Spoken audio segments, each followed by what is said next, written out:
India TV, Zee TV, Times Now ఇట్లాంటి సర్వేలంటే లోక్మత్ ఈ పోల్స్ అన్నిట్లలో కూడా వైఎస్ఆర్ కాంగ్రెస్ పార్టీ గెలుస్తుందని వస్తుంతో వాటిని హైలైట్ చేయలేదు, పట్టించుకోలేదు తెలుగుదేశం పార్టీ. అయితే మొన్న ఇండియా టుడే, ఇప్పుడు తాజాగా ఏబీపీ ఈ రెండింటికి కూడా సీ ఓటర్తో కలిపి సర్వే నిర్వహించింది.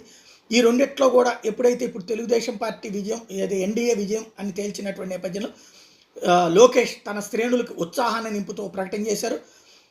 ఇటీవల ఇండియా టుడే నేడు ఏబీపీ న్యూస్ 18 ఏ సర్వే గణాంకాలు వెల్లడైనా ఏపీలో టీడీపీ, బీజేపీ, జనసేన కూటమి తిరుగులేని విజయం అని తేల్చేస్తున్నాయి. సైకో జగన్ చేతిలో ధ్వంసమైన రాష్ట్రాన్ని ఎన్డీఏ కూటమి పునర్నిర్మాణం చేయగలిగిన ప్రజలు పూర్తి విశ్వాసంతో ఉన్నారు. జాతీయ మీడియా సంస్థల సర్వేలు స్పష్టం చేస్తున్నాయి.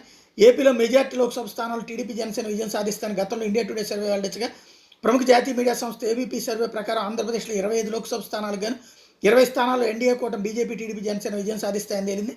మరో జాతీయ మీడియా సంస్థ న్యూస్ 18 ఒపీనియన్ పోల్ సర్వేలోనూ